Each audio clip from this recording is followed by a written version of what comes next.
ஒரு குழந்தை ஸ்கூலுக்கு போகுது. ஸ்கூலுக்கு போய் முடிச்சுட்டு சாயங்காலம் வீட்டுக்கு வந்ததும் அவங்க வீட்ல கூடிய வேலையெல்லாம் பார்த்துட்டு, பக்கத்து வீட்ல இருக்கக்கூடிய தன்னோட மாமா வீட்டுக்கு வந்து விளையாண்டுட்டு இருக்கு. அதாவது மாமானா சொந்த மாமாலாம் கிடையாது. பக்கத்து வீட்ல இருக்கனால அந்த மாமா மேல அவ்ளோ பெரிய ஆர்வமும், ஈடுபாடும் அந்த குழந்தைக்கு இருக்கும். அதனால சாயங்கால நேரமா இருந்தாலும் சரி, வார இறுதி நாட்களா இருந்தாலும் சரி, அந்த பக்கத்து வீட்ல இருக்கக்கூடிய பத்திரிகை ஆசிரியரா வேலை பார்க்கக்கூடிய அந்த மாமா வீட்ல மட்டும் தான் அந்த குழந்தை இருக்கும். இப்படி அந்த தெருவுல இருக்கக்கூடிய நெறைய குழந்தைகள் அந்த மாமா வீட்லயே சுத்தி விளையாண்டுட்டு இருப்பாங்க. இ இந்த மாரி போயிட்டு இருக்கும்போது எதிர்பாராத விதமா அந்த குழந்தைக்கு நாளா அந்த மாமாவோட வீட்டுக்கு வரவே இல்ல. என்னாச்சோ ஏதாச்சோன்றது அந்த மாமாவுக்கு பெரிய பயமா இருந்துச்சு.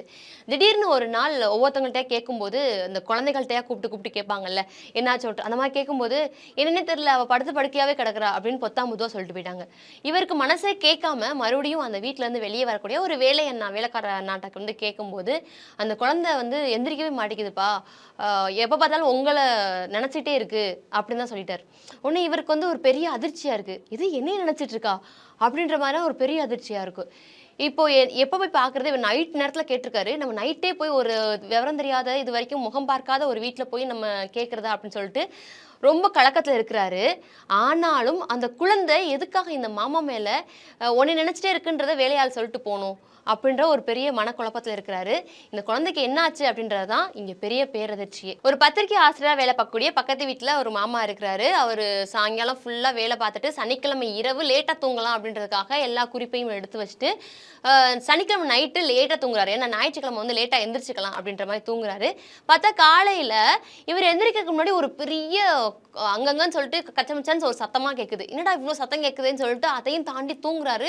சில பேர் வந்து தண்ணிய ஊத்துறாங்க அவர் மேல. என்னடா தண்ணி ஊத்துறாங்க அப்படின்னு சொல்லி எந்திரிச்சு பார்த்தா, அந்த தெருக்கல்ல இருக்கக்கூடிய அத்தன வாண்டுகளும் இவரோட வீட்ல தான் இருக்கு. இந்த மாதிரியான லீவ் நாட்கள், வார இறுதி நாட்கள், அ அந்த மாரி எல்லா நாட்களும் வீட்ல இருக்கிறத தாண்டி இந்த மாமாவோட வீட்டுக்கு வந்து தான் இருப்பாங்க.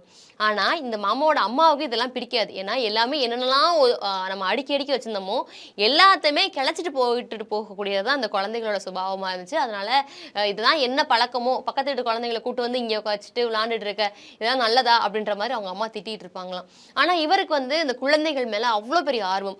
இவர் இந்த வீட்டுக்கு வந்ததுல இருந்தே சித்ரா, சுந்தரராஜன் அப்படின்னு சொல்லக்கூடிய 2 குழந்தைகள் மேல முதல்ல இருந்தே பழக ஆரம்பிச்சதால ரொம்ப பரிச்சயமாவும் இருப்பாரு. ரொம்ப அன்பும் அவங்க மேல ரொம்ப அதிகமா செலுத்துவாரு. மத்த குழந்தைகள் மேல கொஞ்சம் கொஞ்சம் அப்படி அப்படியே என்ன வேணுமோ அப்படின்ற மாரி அந்த குழந்தைங்களோட குழந்தையா ஒண்ணா கூடி விளையாடக்கூடிய ஒரு சுபாவம் கொண்டவர் தான் இந்த பத்திரிகை ஆசிரியரா விளையாடக்கூடிய அந்த மாமா. இந்த மாமா இப்போ வீட்ல வந்து எல்லா வேலையும் பார்த்துட்டு இருக்கும்போது, இந்த குழந்தைங்கள் வந்து அதாவது வார இறுதி நாட்கள் அப்படின்னாலே, அந்த குழந்தைகளுக்கு ஏதாவது ஒவ்வொரு புத்தகம் குடுத்துருவாரு. அவங்க ஆஃபீஸ்ல குடுக்கக்கூடிய புத்தகத்த குடுத்துருவாரு. இப்ப இந்த குழந்தைகள் வந்து புத்தகம் எங்க அப்படின்னு சொல்லி கேட்குறாங்க. கொண்டு வரல அப்படின்னு சொல்லி விளையாட்டா சொல்றாரு. உடனே இந்த குழந்தைகள் அதெல்லாம் மாமா சும்மா சொல்லுவாரு. வாங்க போய் தேடுவோம் அப்படின்னு சொல்லிட்டு, அங்க இருக்கக்கூடிய ரேக்கு ஃபுல்லா பெட்டி எல்லாத்தையும் போட்டு உருட்டி எடுக்குறாங்க. புக்க காணும். ஒரு சாவியெல்லாம் எடுத்து ரேக்லாம் தொறந்து, பீரோலாம் தொறந்து எடுத்துட்டு இருக்காங்க. திடீர்னு பார்த்தா, ஒரு பீரோல் மேல இருக்கக்கூடிய இருந்து ஒரு 60, 70 புத்தகங்கள் அவங்க குழந்தைங்கள் மேல வந்து டொம் டொம் டொம் டொம்னு விழுகுது. இந்த சத்தத்துல உள்ள இருந்து அவங்க அம்மா ஓடி வர்றாங்க. இதெல்லாம் தேவையா? அப்படின்ட்டு முகத்த சுளிச்சுட்டு போயிட்டாங்க. ஆனா இந்த மாமா என்ன பண்றாரு, இந்த குழந்தைங்க இத நெனச்சு பயந்துறக்கூடாது. என்ன நடந்துச்சோன்னு தெரிஞ்சிராம இருந்துறக்கூடாது அப்படின்றதுக்காக, "எப்படி பயந்தீங்களா?" அப்படின்னு இவரே அந்த மாதிரியான ஒரு செய்கைய செஞ்ச மாதிரி குழந்தைங்க முன்னாடி காமிச்சுக்கிட்டாரு. பொதுவா இந்த குழந்தைங்க கூட நம்ம விளையாடும்போது, என்னதான் ஒரு பெரிய ஆளா இருந்தாலும் சரி, என்னதான் ஒரு வயசான ஆளா இருந்தாலும் சரி, அந்த குழந்தைங்க மாதிரியே நம்ம மாறி, அவங்க கூடவே பேசி, அவங்க கூடவே ஆடி பாடி, நம்மளே ஒரு பொம்மையாவே அந்த குழந்தைக்கு மாறிருவோம். அப்படிப்பட்ட ஒரு சூழல்ல தான் இந்த மாமா அந்த குழந்தைகளுக்காக இருக்கிறார். ஒரு 5, 6 குழந்தைங்க சித்ரா, சுந்தரராஜன், தேவகி, பிருந்தா, சாரங்கன் அப்படின்னு சொல்லக்கூடிய ஒரு 5, 6 குழந்தைங்க அவங்க வீட்ல வந்து விளையாடுவாங்க. இதுல வந்து சித்ரா, சுந்தரராஜன் வந்து அண்ணன், தங்கச்சிங்க. இவங்க 2 பேரும் முதல்ல இருந்தே இவங்க பரிச்சயமானனால, அவங்க மேல அளவுக்கு அதிகமான பாசம் இந்த மாமாவுக்கு உண்டு. அவங்க ஏதாவது புத்தகம் குடுத்தா, அவங்க 2 பேருக்கு மட்டும் குடுப்பாரு. இத பார்க்கக்கூடிய மத்த குழந்தைங்க இந்த பிருந்தாலாம் வந்து எனக்கு புத்தகம் எங்க அப்படின்னு கேட்கும்போது, சித்ராவும், சுந்தரராஜன் படிச்சுட்டு குடுப்பாங்க. அதுக்கப்புறம் நீ படி அப்படின்ற மாரி சொல்லிருவாங்க. ஆனா சாரங்கன் இருக்கானே, இத பார்த்துட்டே இருப்பான். ஏன்னா அவன் குட்டி குழந்தை. எல்லாரும் இவங்க மேல அன்பு வச்சத விட, சாரங்கனுக்கு இந்த மாமா மேல அளவுக்கு அதிகமான ஒரு அன்பு இருக்கும். மத்த குழந்தைங்க எல்லாமே அந்த தெருவுல ஒரு பணக்கார வீட்ட சேர்ந்தவங்க. ஆனா சாரங்கன் மட்டும் ஒரு ஏழை குடும்பத்த சேர்ந்த ஒரு பையன். அதனால எதுவுமே பேச மாட்டான். அவனுக்குள்ளயே ஒரு ஒரு விதமான ஒரு இன்ஃபீரியாரிட்டி காம்ப்ளெக்ஸ் மாரி, அவனுக்குள்ளயே ஒரு தாழ்வு மனப்பான்மை இருக்கும். அது எப்படி போக்குறது அப்படின்றதெல்லாம் அது அவனுக்கு தெரியவே செய்யாது. அது மாமாவுக்கு வந்து தெரியவே செய்யாது. இந்த மாதிரி அவன் நினைக்கிறான் அப்படின்ற ஒரு விஷயமே அவன் தெரியாது. இது எப்போ தெரிய வரும்னா பின்னாடி ஒரு பெரிய பூகமா இருக்கும். அப்பதான் தெரிய வரும்.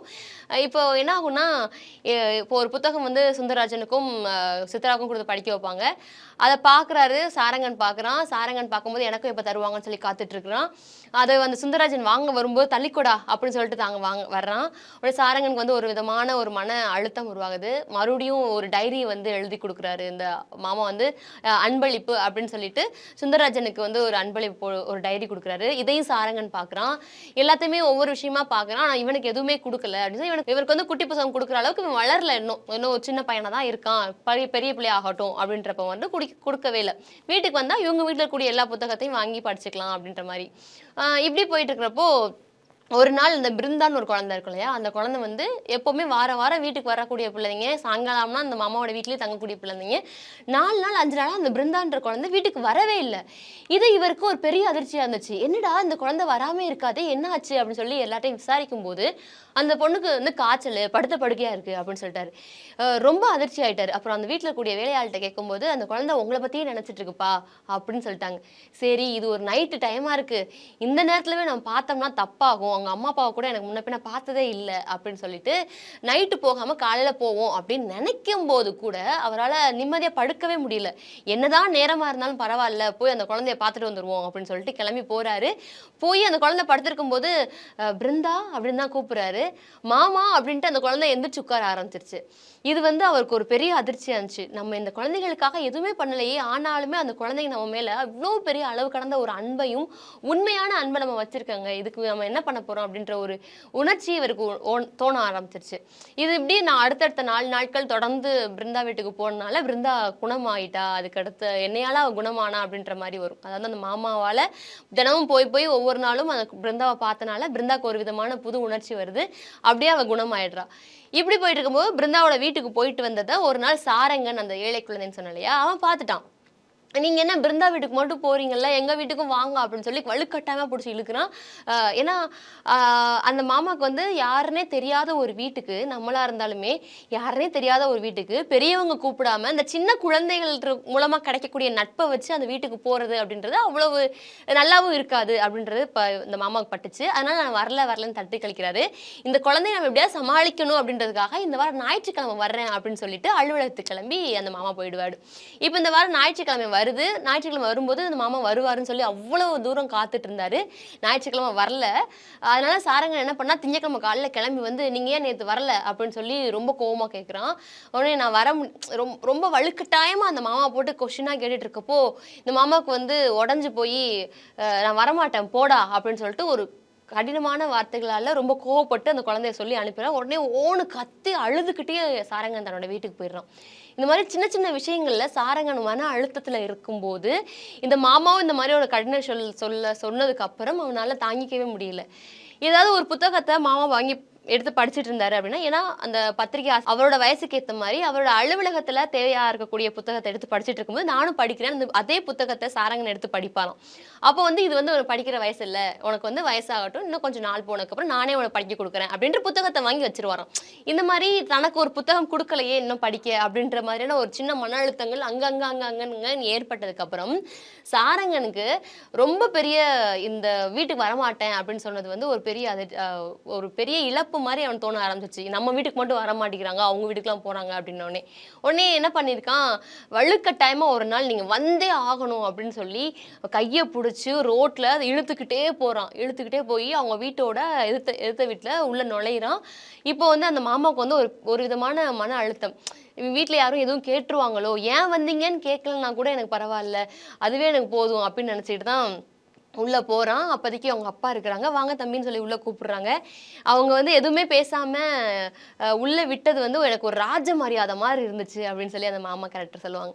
இப்போ இந்த கட்டிலில் உட்காந்துட்டு இருக்கும்போது அவன் சின்ன பிள்ளையில இருந்து பண்ணின விஷயம், செஞ்ச விஷயம், என்னென்ன பண்ணிருக்கான் அப்படி எல்லாத்தையுமே இந்த மாமாக்கு வந்து எடுத்து காமிச்சிட்டு இருக்கான். இப்போ இந்த மாமாவோட கையில வந்து ஒரு வரலாற்று புத்தகம் இருக்கு. படிக்கிறதுக்காக அவன் கொடுத்த புத்தகத்தை படிக்கிறதுக்காக திருப்பி பார்த்துட்டு இருக்கப்போ சாரங்கன் என்ன பண்றா, திடீர்னு ஒரு டைரி எடுத்துட்டு வரான். எடுத்துட்டு வந்து இவரோட கையில ஒரு வரலாற்று புத்தகம் இருந்துச்சுல, அந்த புத்தகத்தை ஒரு குழந்தையோட தூங்கிட்டு இருக்கப்போ ஒரு குழந்தையோட கையில இருந்து அந்த கிளுகிழுப்பை எவ்வளோ மெதுவாக வாங்கி ஓரமாக வைப்போம். அந்த சத்தம் கேட்டால் கூட அந்த குழந்தை முழிச்சிருமோ அப்படின்ற ஒரு பயம் இருக்கும்ல, அந்த பயத்தோட நம்ம வாங்கி வைப்போம். அதே மாதிரி தான் இந்த சாரங்கன் அந்த மாமாவோட கையில இருந்த வரலாற்று புத்தகத்தை மெதுவாக ஓரமாக வாங்கி வைக்கிறாராம். இதுக்கப்புறம் அந்த சாரங்கன் அந்த டைரியை ஒன்று அந்த மாமா கிட்ட கொடுத்து எழுதி கொடுங்க அப்படின்னு கேட்குறாரு. எழுதி கொடுங்கன்னா என்ன எழுதி கொடுக்குறது? எனது பிரியமுள்ள சாரங்கனுக்கு அன்பளிப்பு அப்படின்னு எழுதி கொடுங்க அப்படின்னு சொல்றாரு.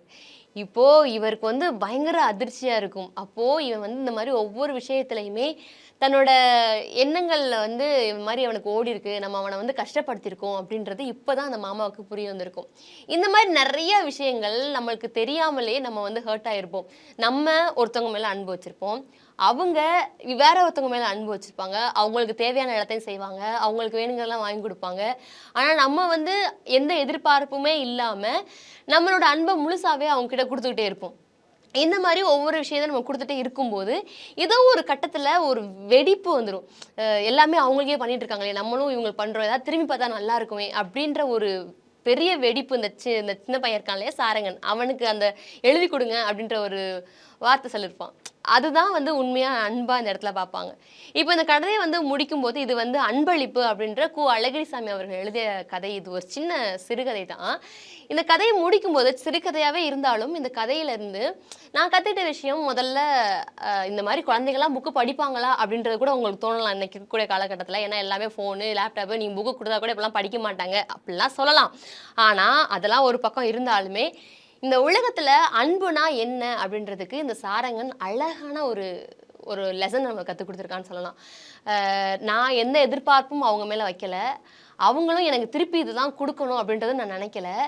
ஆனால் அவங்க மற்றவங்களுக்கு பண்ணும்போது இதை எனக்கும் பண்ணால் நல்லா இருக்குமே அப்படின்றத நானாவே நான் கேட்டு வாங்கிக்கிறேன் அப்படின்ற இந்த சாரங்கன் மூலமாக ஒரு சின்ன அன்புன்ற வெளிப்பாடு அழகாக வெளிப்பட்டிருக்கும். இப்போ நான் சமீபத்தில் ஒரு கவிதை படித்தேன். எழுத்தாளர் கவிஞன் மொழி அவர்கள் எழுதிய தேசி அப்படின்ற புத்தகத்தில் வந்த ஒரு கவிதை.